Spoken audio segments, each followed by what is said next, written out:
बोलो जयकारा बोल मेरे श्री गुरु महाराज की जय।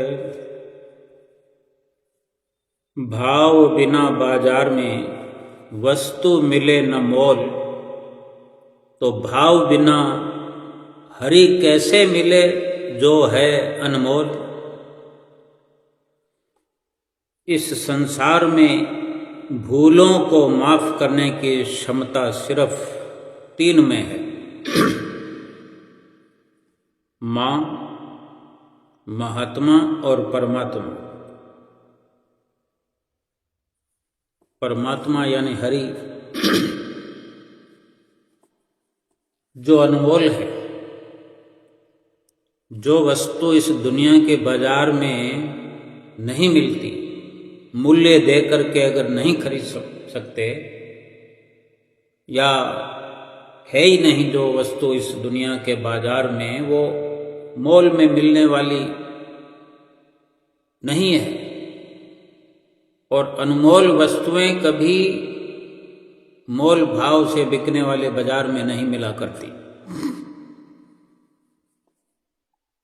परमात्मा से प्रेम करना हो तो प्रेम कहीं बाजार से नहीं मिलता। प्रेम बाजार में नहीं मिलता, और परमात्मा कौन सा बाजार में मिलते हैं। भक्ति चाहिए तो भक्ति बाजार में नहीं मिलती। सुख चाहिए, शांति चाहिए, आनंद चाहिए, ये कुछ भी बाजार में नहीं मिलता।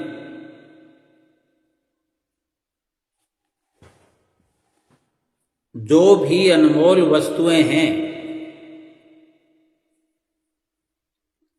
वो अपने भीतर के बाजार में मिलते हैं। अनमोल परमात्मा, अनमोल परमात्मा की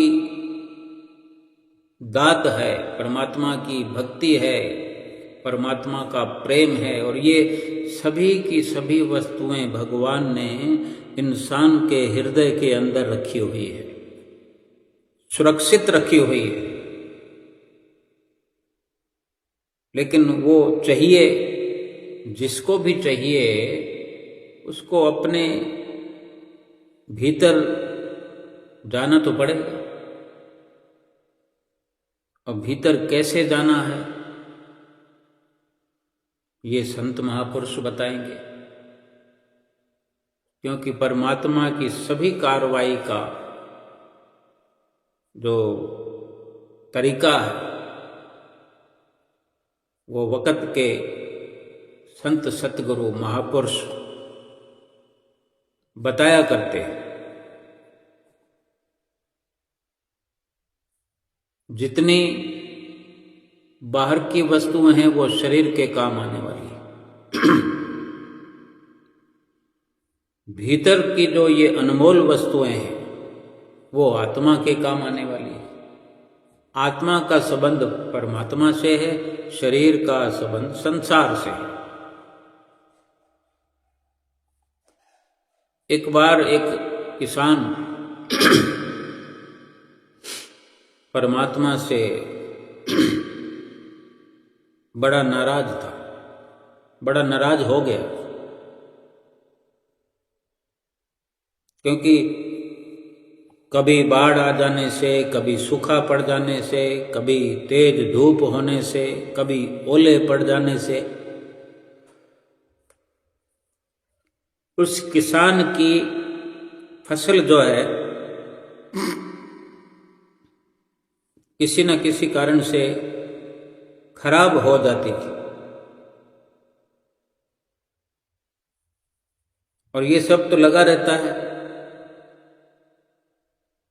अब कारण तो भगवान ही जानते हैं, परमात्मा ही जानते हैं। और परमात्मा की कोई कार्रवाई समझनी हो तो संत महापुरुष बता सकते हैं, बताया करते हैं। इंसान की अक्ल और बुद्धि थोड़ी काम करती है। तो काफी समय से ऐसा चल रहा था। तो एक दिन वो किसान बड़ा तंग आकर उसने परमात्मा से कहा, देखो प्रभु, आप परमात्मा हैं, लेकिन लगता है आपको खेती बाड़ी की ज्यादा जानकारी नहीं है। एक प्रार्थना है कि 1 साल मुझे मौका दे दीजिए, जैसा मैं चाहूं वैसा मौसम हो, जैसा मैं चाहूं वैसा होता रहे। फिर आप देखना मैं कैसे अन्न के भंडार भर लूंगा। अब वो भोले भाव से कह रहा है तो भोला ही, जो परमात्मा के स्थान पर स्थित होने की बात करता है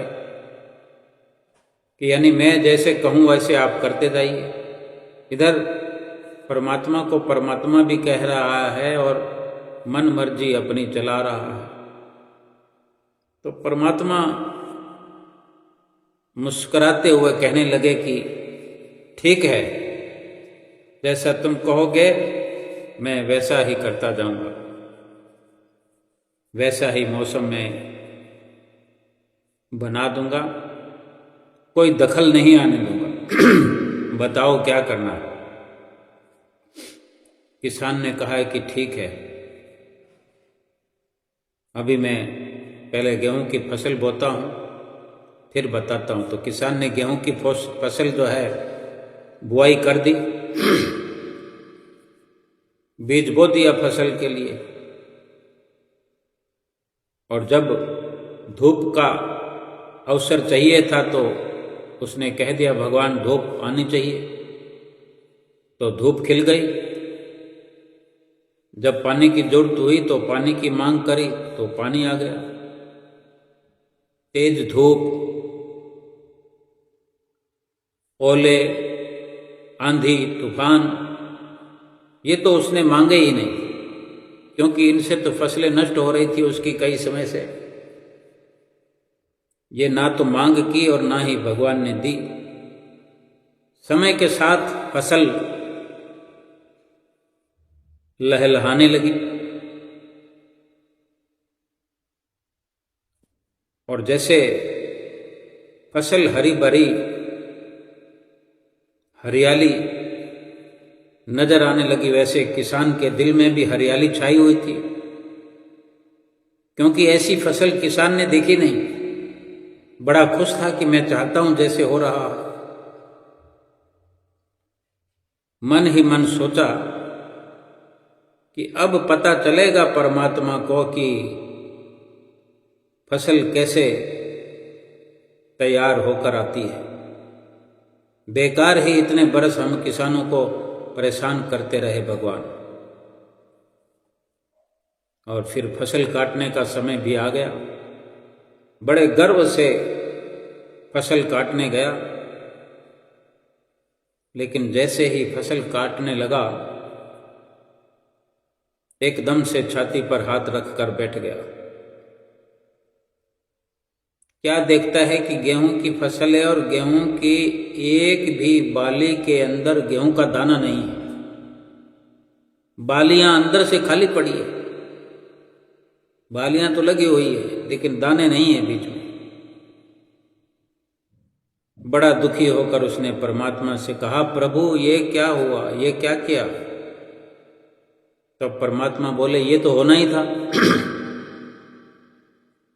तुमने पौधों को संघर्ष का जरा सा भी अवसर नहीं दिया, ना तेज धूप में उनको तपने दिया, ना आंधी ओलों से जूझने दिया, किसी प्रकार की चुनौती का एहसास जरा भी नहीं होने दिया। इसलिए सब पौधे खोखले रह गए। जब आंधी आती है, तेज बारिश होती है, ओले गिरते हैं, तब पौधा जो है अपने बल से खड़ा रहता है। कुछ कमी पेशी जरूर होती है, लेकिन वो अपना अस्तित्व बचाने का संघर्ष करता है और इसी संघर्ष से जो बल पैदा होता है वही उसे शक्ति देता है, ऊर्जा देता है, उसकी जीवटता को उभारता है, निखारता है।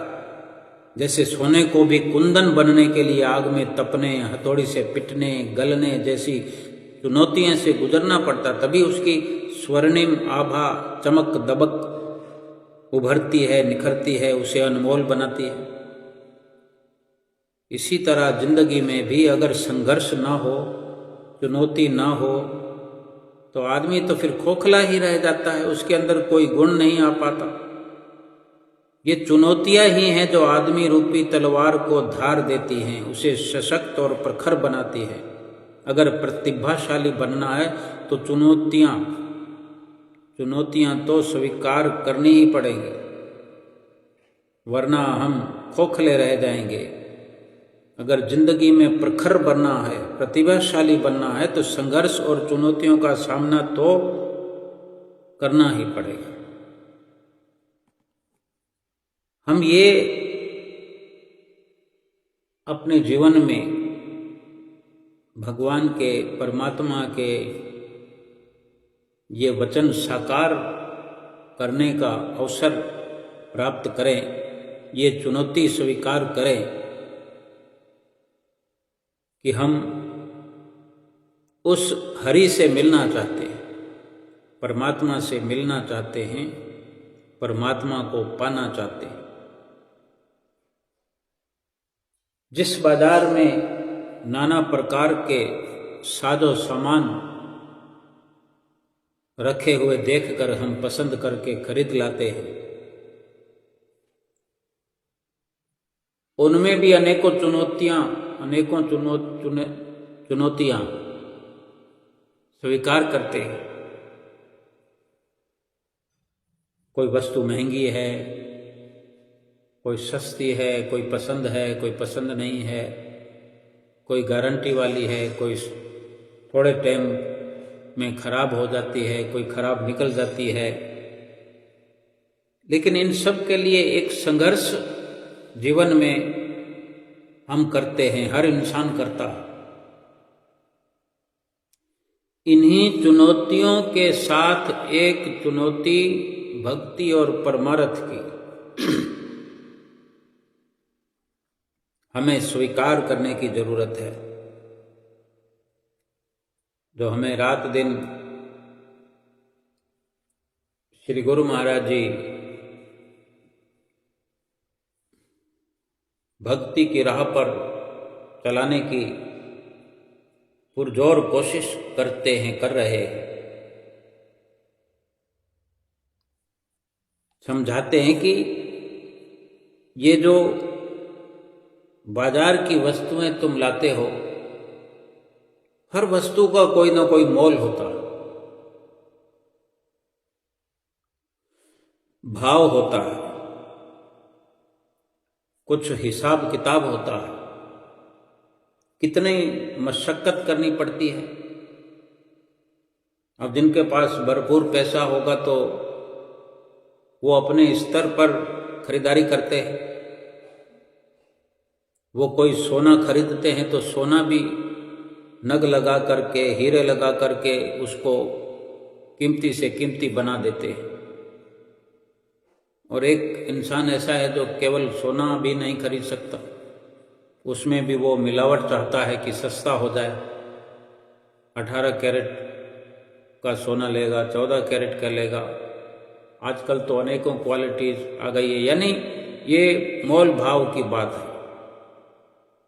हर वस्तु का मोल है, कीमत है, वो चुकानी पड़ती है। उसके बिना नहीं कोई वस्तु घर ला सकते, नहीं प्राप्त कर सकते। तो सोचो, जिस परमात्मा की, जिस हरि की, जिस प्रभु की, भगवान की हम प्राप्ति करना चाहते हैं, प्राप्ति करने के लिए ही ये मनुष्य जीवन लेकर के आए हैं, तो वो कैसे हमें आसानी से मिल जो अनमोल है। और वो जो परमात्मा है, हरि है, वो कोई वस्तु नहीं है,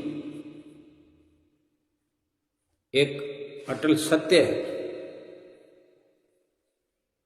जिसे समझने की जरूरत है और जिसे अनमोल कहा गया है।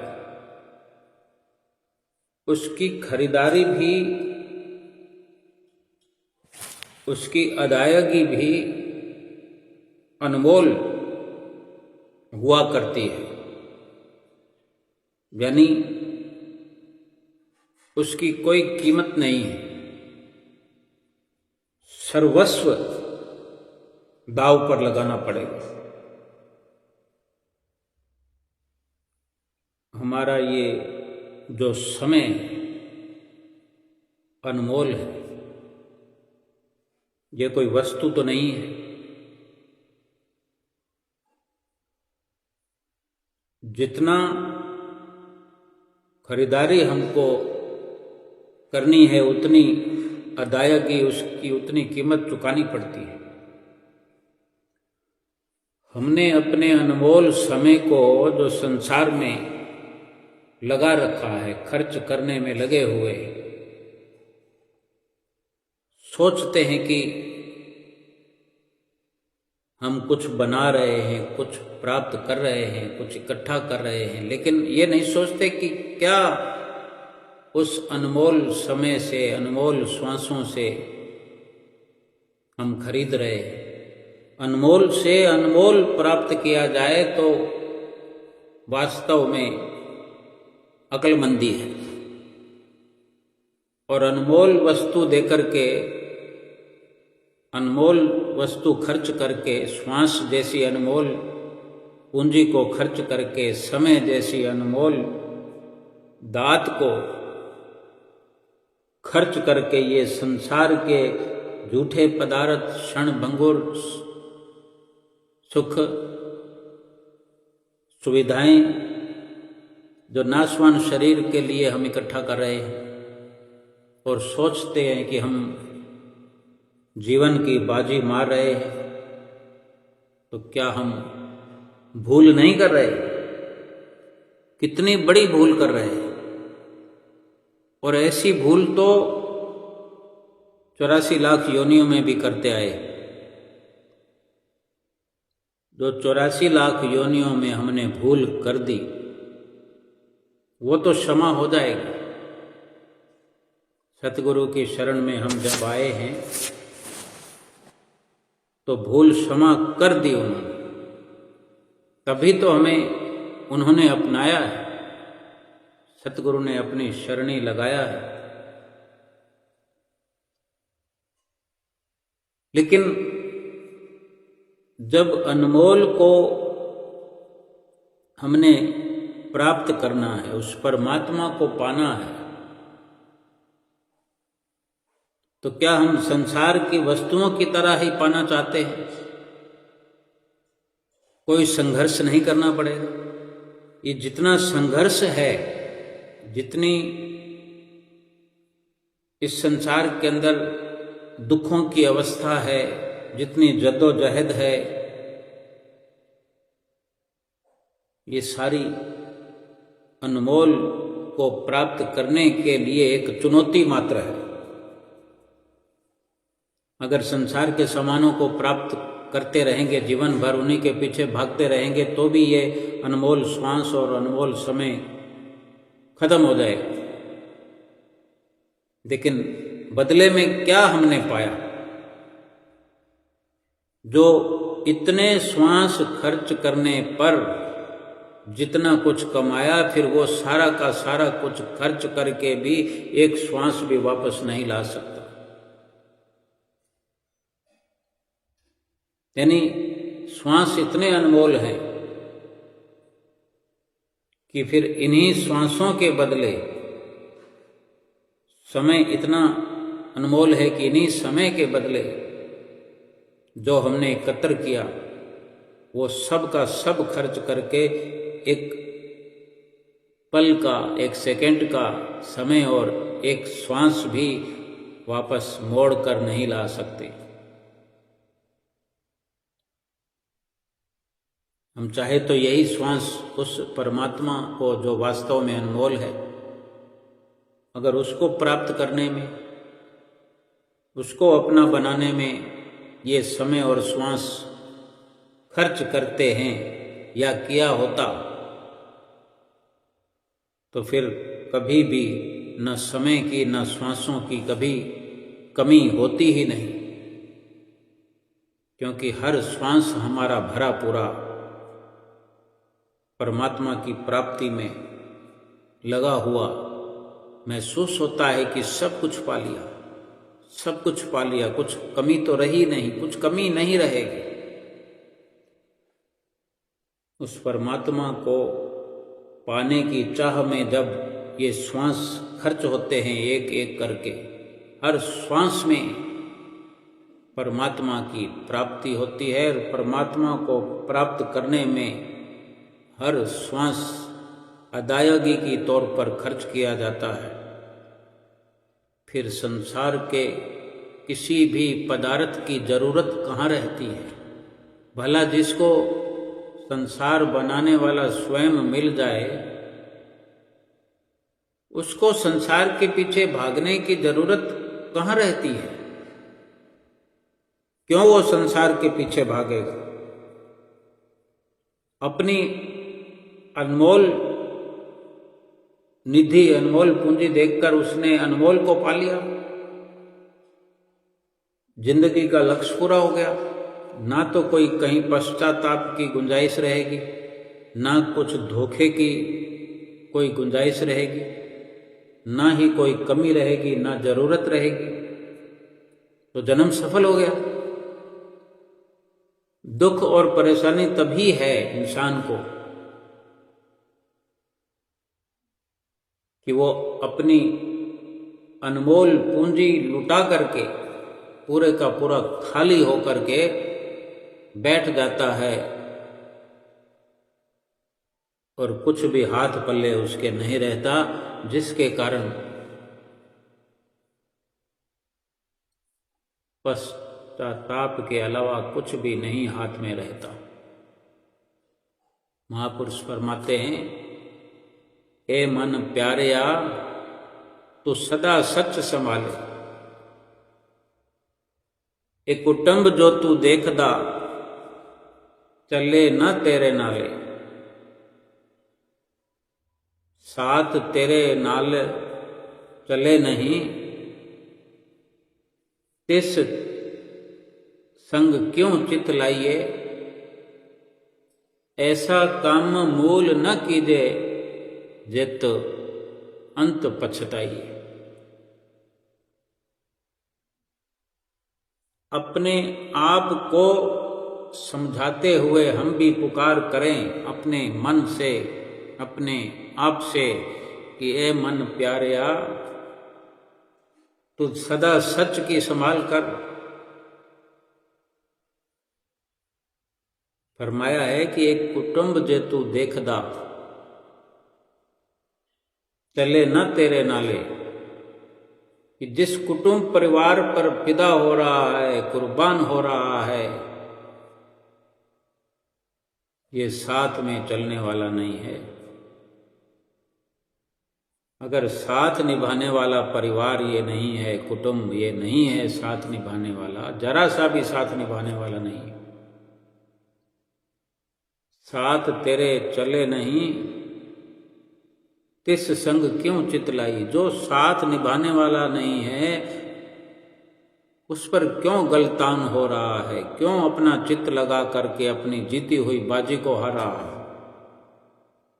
ये मनुष्य जन्म का मिलना बाजी का जीतना है, क्योंकि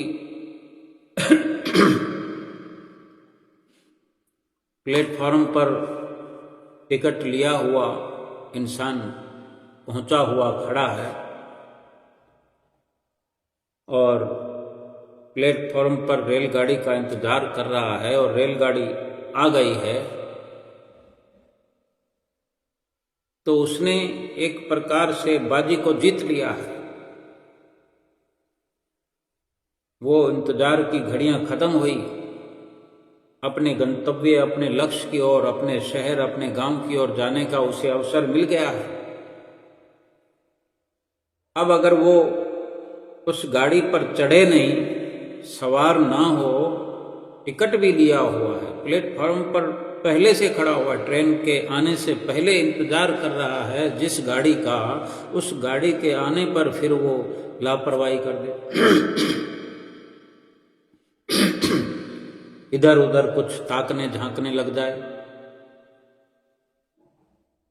कुछ भी लापरवाही करे और उस ट्रेन पर न चढ़े तो गाड़ी तो निकल जाएगी। गाड़ी का मौके पर आ जाना, गाड़ी का मिल जाना एक प्रकार से बाजी को जीत लेना है। जिनकी 2-2, 3-3, 4-4 घंटे गाड़ी लेट होती है, 5-5, 6-6 घंटे गाड़ियां लेट होती है, स्टेशन पर प्लेटफॉर्म पर खड़े होते हैं, उनके दिलों में क्या विचार उठते होंगे। हमें भी ऐसा अवसर मिला होगा, हमारे उस वक़्त में अपने भीतर कैसे विचार उठते होंगे, कैसी हलचल होती होगी जब ट्रेन आ जाती है। इंतजार करते करते करते करते जितने बजे का समय हो गाड़ी के आने का, उससे भी 1 घंटा 2 घंटा पहले आया करते हैं सभी, और वहां आने पर पता चले कि गाड़ी 5 घंटे 6 घंटे लेट है, और फिर गाड़ी में बैठ कर के 20 घंटे का सफ़र है, 15 घंटे का सफ़र है। तो ये सारी चीज़ें देखते हैं तो कितनी एक चुनौती हुआ करती है सफ़र तय करने की। लेकिन फिर गाड़ी पर सवार ही ना हो कोई तो वहीं खड़ा रह जाएगा। कितना फिर उसको पश्चाताप करना पड़ेगा, कितना दुख भोगने पड़ेगा, फिर कब गाड़ी आएगी। लेकिन चलो गाड़ी आ ही जाएगी 24 घंटे के बाद। अगर वो साप्ताहिक गाड़ी है तो 2-3 दिन के बाद, 4 दिन के बाद, जैसे तैसे करके 1 सप्ताह में तो वो गाड़ी आएगी आएगी, या फिर टुकड़ों में चढ़ चढ़ के परेशान होकर पहुंचेगा। लेकिन अनमोल अवसर को खो दिया, लापरवाही कर दी तो कितना दुख उठाना पड़ा। लेकिन ये मनुष्य जो जन्म है, ये अनमोल मनुष्य जीवन मिल जाना ही अपने आप में जीवन की बाजी को जीत लेना है। क्योंकि इसको इंतजार करने में जाने सदियां बीत गई है। सदियों इंतजार करते करते करते ये मनुष्य का जन्म परमात्मा ने दिया है।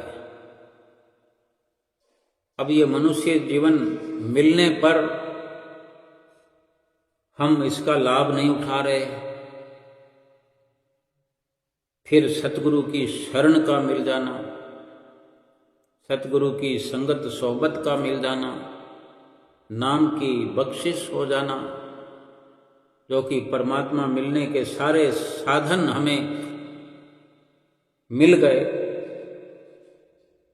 फिर उन साधनों को अपनाए नहीं, साधनों का लाभ उठाए नहीं, नाम मिल गया तो नाम जपे नहीं। युक्ति जो सिखाई गई, बताई गई, वो चुनौती स्वीकार ना करें और कहते हैं मन नहीं लगता क्या करें, समय नहीं मिलता क्या करें, थकान हो जाती है क्या करें। जिसको देखो आजकल एक आदतन भी कह सकते हैं, आदत सी बन गई। जहां रुचि होती है वहां पर घंटों खड़े रहते हैं, घंटों बैठे रहते हैं, घंटों चलते रहते हैं, कुछ फर्क नहीं पड़ता शरीर में। लेकिन रुचि पैदा नहीं करी, इसलिए कह देते हैं कि सुमरन में मन नहीं लगता। जब तक सुमरन में या सुमरन के लिए तलब नहीं पैदा करेंगे, ख्याल नहीं उठाएंगे, अपने चित्त वृत्तियों में ये तलब पैदा नहीं करेंगे सुमरन की, भजन की, अभ्यास की, कि यही साधन जो सतगुरु ने हमें दिया और इसको करने की जो युक्ति हमें बताई है, बिल्कुल सीधा सरल आसान से आसान ये रास्ता है, आसान से आसान तरीका है, लेकिन इसकी चुनौती को स्वीकार कर ले, ये और भी आसान हो जाएगा। जीवन में चाहे कितने तूफान आते हैं, कितने संघर्ष करने पड़ते हैं, दुख आते हैं, इनको सहन करते करते एक अंतर हृदय में वैराग उठता है। संसार के प्रति उपरामता होती है कि जब से जीवन मिला है तब से कोई ना कोई दुख, कोई ना कोई मुसीबत आती रही है, आ रही है। तो कुछ ऐसा क्यों नहीं हमारे जीवन में होता कि संपूर्णता, आजादी मिल जाए, इन दुखों से छुटकारा मिल जाए। और इसी का ही तो ये समाधान है कि परमात्मा को प्राप्त कर ले, परमात्मा के हो जाए, परमात्मा की शरण पूर्ण तौर पर मिल जाए, फिर तो छुटकारा ही हो जाएगा। दुखों से तो क्या, जन्म मरण से छुटकारा हो जाएगा, तो ना जन्म लेंगे, ना इस मृत्यु लोक में आएंगे, ना शरीर धारण करना पड़ेगा, और ना ही फिर कोई दुखों वाले, मुसीबतों वाले तरह तरह के तूफान देखने का कोई अवसर झेलना पड़ेगा। हर प्रकार से आज़ादी मिल जाएगी, हर प्रकार से छुटकारा हम पा लेंगे। परमात्मा की राह पर चले हैं। एक दिलचस्पी उठते बैठते अपने अंदर पैदा करें। जैसे संसारिकता में हम लगे हुए हैं, लगे हुए होते हैं, कोई सीरियल देखना हो टेलीविज़न में, मोबाइल में, तो उस समय का कैसे इंतजार रहता है, उस वक्त की इंतजार करते हैं। या फिर अपनी मर्जी से कोई देखना होता है, जब चाहे जो दृश्य देख सकते हो, तो फिर उसके लिए ये एक जद्दोजहद रहती है कि बाकी काम निपटाएं, थोड़ा सा फ्री होते हैं और खोल कर बैठ जाते हैं। कोई टीवी स्क्रीन पर देखता है, कोई मोबाइल स्क्रीन पर देखता है, कहीं किसी भी जगह जाते हैं, कोई डॉक्टर के पास जाना हो, लाइन लगी हो, अभी नंबर आने में बहुत देर हो, कैसे मोबाइल खोल करके सभी लोग लगे होते हैं, अपने अपने पसंदीदा चैनल को देखने में व्यस्त होते हैं। कोई रेलगाड़ी का इंतजार कर रहा हो, या कोई कहीं पर भी थोड़ा सा कोई दुकान पर बैठा हुआ ग्राहक के इंतजार करता हो, ग्राहक ना हो, थोड़ी सी ऐसी फुर्सत मिलती है, मोबाइल को खोलकर बैठ जाते हैं, व्यस्त हो जाते हैं। रेलगाड़ी में सफर करते हो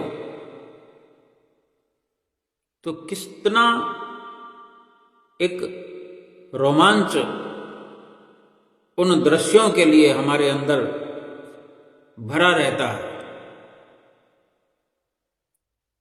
अगर यही हम सदुपयोग प्रभु की राह पर, परमात्मा की राह पर चलते हुए श्वासों का सदुपयोग करें, चाहे हम डॉक्टर के क्लिनिक पर बैठे हों और हमारी भावना ऐसी हो कि हम बैठे बैठे मोबाइल हमारी जेब में पड़ा हो, चेयर पर बैठे हैं, कुर्सी पर बैठे हैं, संभव हो तो कुर्सी पर आलती पालती भी मार लेते हैं। कोई अगर शरीर से भारी भरकम है तो पांव नीचे लटके हुए हैं, थोड़ा सा आसान मुद्रा में बैठ करके अपनी सुरती नाम के साथ जोड़ दे। जो युक्ति हमें सदगुरु ने सिखाई है वो सुमरन, वो भजन अभ्यास कहाँ नहीं हो सकता। हर स्थान पर, हर पोजीशन में, हर कंडीशन में, हर समय में उठते बैठते इन अवसरों का लाभ उठाया जा सकता है।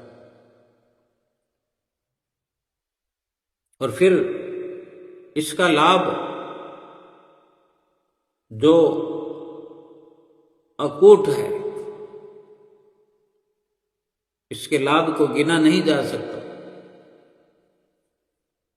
क्या मालूम कभी डॉक्टर के क्लिनिक पर बैठना ही ना पड़े, कभी जाना ही ना पड़े।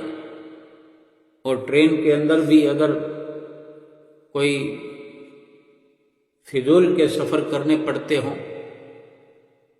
न चाहते हुए भी जाना पड़ता हो, ऐसे सफर से भी छुटकारा मिल जाता। जहां जिस सुमरन भजन अभ्यास से जन्म जन्मांतरों का सफर समाप्त हो जाता है, तो इस जीवन के ये छोटे मोटे सफर जो हम एक जगह से दूसरी जगह जाते हैं, किसी के पास जाना पड़ता है, किसी को देखने जाना पड़ता है, किसी को मिलने जाना पड़ता है। कभी कभी तो मन नहीं चाहता है, कभी सर्दी है, कभी गर्मी है, लेकिन जाना पड़ता है ऐसा सोच करके।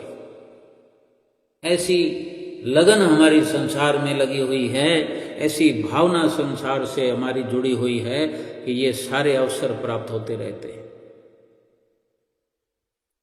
ये भावना, ये भाव, ये लगन, ये रुचि प्रभु नाम के साथ हो जाए,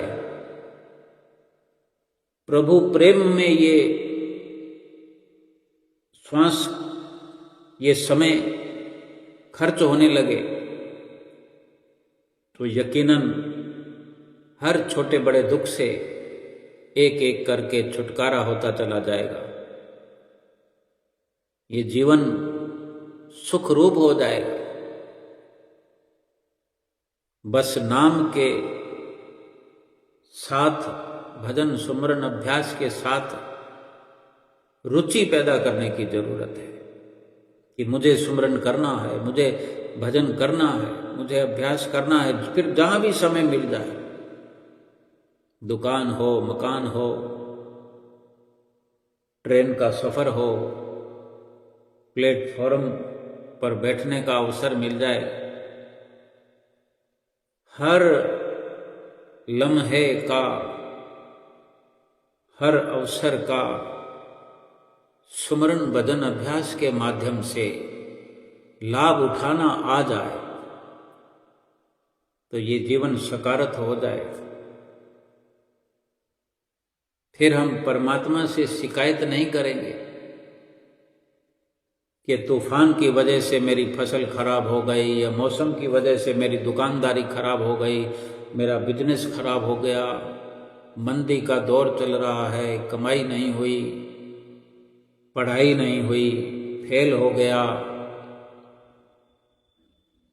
फिर ऐसे अवसरों का जब हमने लाभ उठाना शुरू कर दिया, जब समय को हमने पहले एडवांस में सकारात्मक करना शुरू कर दिया, अपनी चित्त वृत्तियों को सुमरन में जोड़ दिया, लगा दिया, अपने समय को सुमरन भजन अभ्यास में लगा दिया,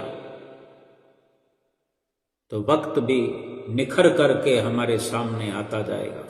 एक एक पल हमारा सुहेला होता जाएगा, सुखी होता जाएगा, शरीर भी रोगों से मुक्त हो जाएगा।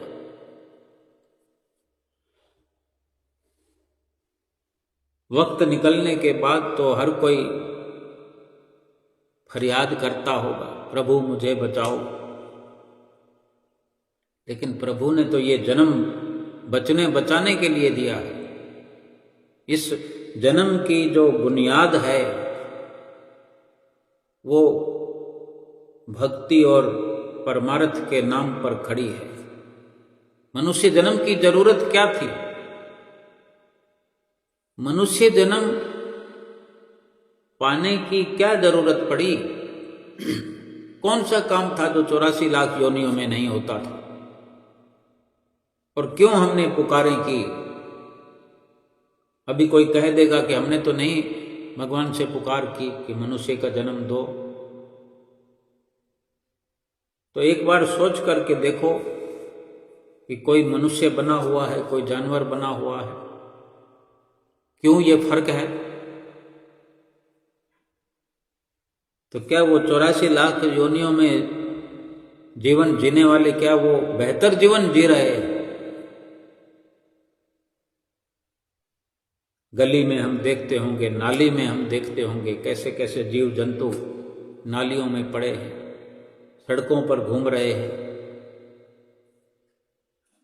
एक से बढ़कर एक अनुभव इंसान करता हुआ समझता है, जानता है।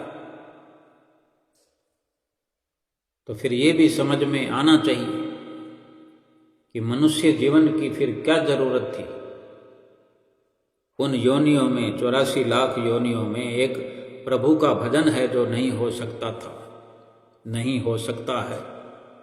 सोचो, कोई कुत्ते बिल्ले, गाय घोड़े गधे कीट पतंगे भगवान का भजन सुमरन कर सकते हैं क्या? क्या मुमकिन है? संभव है? हर कोई समझ सकता है। ये विशेषता तो मनुष्य जीवन में है, ये सामर्थ्य मनुष्य जीवन में है। तो यकीनन ये इतना बड़ा ओहदा, इतना बड़ा पद जो भगवान ने दिए, तो क्या ये अवसर दिया है, तो क्या ये रहमत नहीं प्रभु की? ये उपकार नहीं प्रभु ने जो हम पर किया, मनुष्य बनाया? तो क्या उसका शुक्राना नहीं करेंगे हम? उसका शुक्राना नहीं करना चाहिए?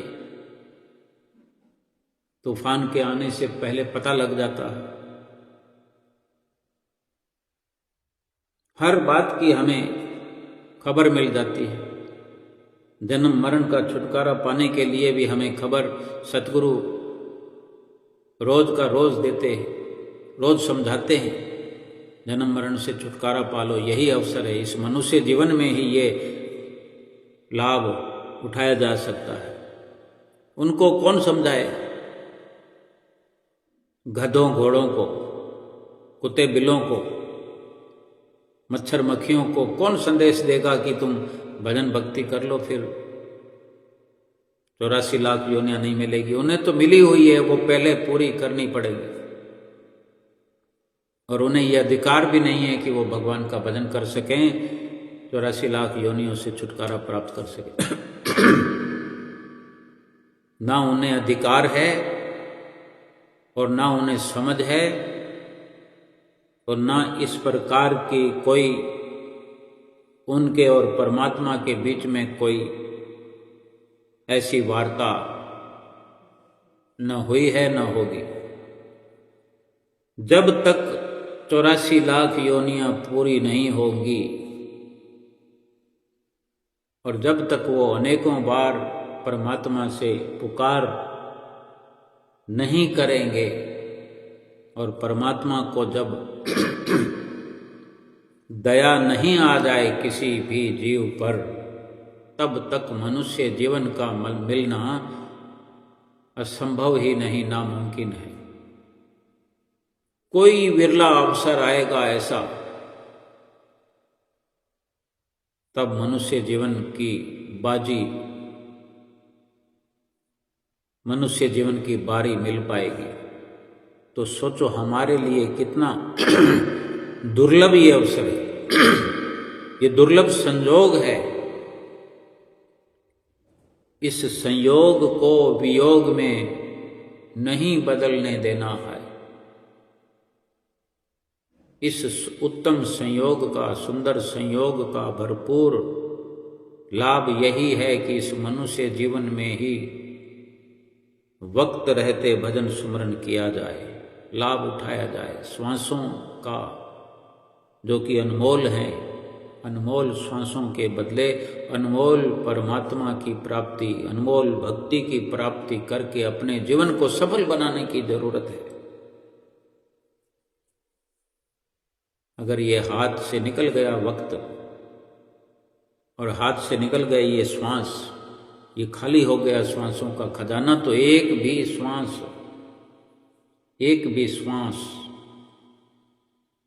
किसी भी तरह से वापस मोड़ कर नहीं लाया जा सकता। संत महापुरुष रात और दिन पुकार करके कह रहे हैं, पुकार करके समझा रहे हैं कि ये वक्त बार बार हाथ आने का नहीं है, नहीं मिलेगा ये समय, ना ये जन्म मिलेगा। हम आलस, लापरवाही छोड़ करके ये अपने भीतर एक धारणा बनाए, एक शौक पैदा करें कि हमने सतगुरु के वाक को पूरा करना है, सतगुरु के वचन को निभाना है। इन अनमोल श्वासों को जहां हम संसार की वस्तुओं के लिए खर्च करते करते ये अवसर खो देंगे,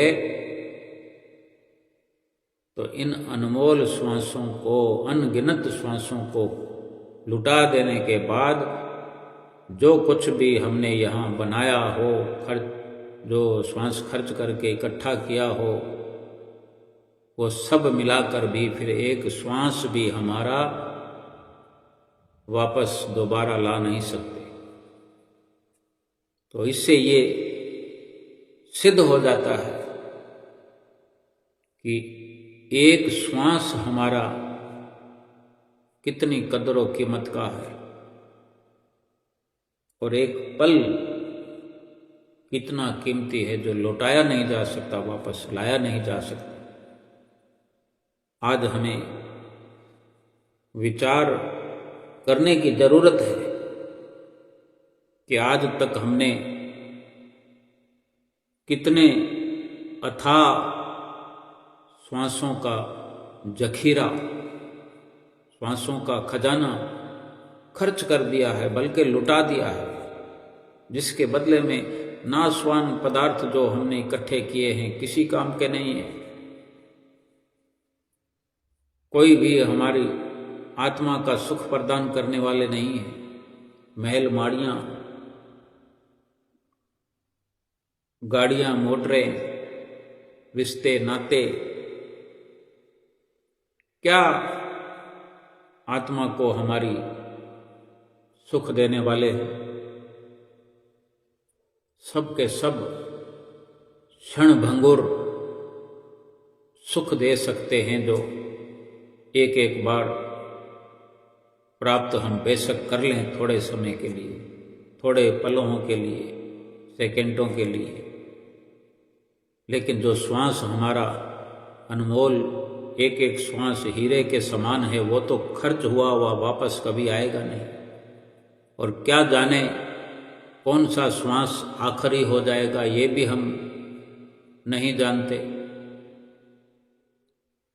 इसलिए आज वक्त है हमारे पास, जो ये वक्त, ये श्वास, जो घड़ी हमारे हाथ में है, वर्तमान जो स्थिति है हमारी, वर्तमान जो पल है, यही श्वास लेखे में लगाना हमने शुरू करना है। और इसी प्रकार श्वास दर श्वास, कदम दर कदम सुमरन में, भजन में, अभ्यास में लगाते चले जाए। हर पल सतगुरु की प्रसन्नता को पाते चले जाए। सतगुरु की प्रसन्नता सतगुरु के वचनों पर अमल करने से मिलती है, और जिसने सतगुरु के वचनों को अमल में लाया, जो अमल करने में अपने श्वास खर्च करते गया, सतगुरु की प्रसन्नता मिलेगी, आत्मा खुशहाल होगी, ये लोक सुखी होगा और परलोक सुहेला होगा। जीवन का लक्ष्य यही है। जीवन का, मनुष्य जीवन का मकसद यही है कि मनुष्य जीवन प्राप्त करके वो कार्य जो हम करने के लिए आए हैं, जो कार्य 84 लाख योनियों में नहीं हो सकता था, और उसी के लिए ये मनुष्य जन्म प्राप्त किया, और प्रभु ने हमारे मांगने पर, पुकार करने पर हम पर दया बरसाई, हमारी इतनी बड़ी पुकार को सुनकर हमारी बात रख दी, हमें ये अवसर दे दिया। हम इस अवसर को यूं ही न गंवाएं और भजन सुमरन करते हुए, सतगुरु की प्रसन्नता प्राप्त करते हुए अपनी आत्मा का कल्याण करें। बोलो जयकारा बोल मेरे श्री गुरु महाराज की जय।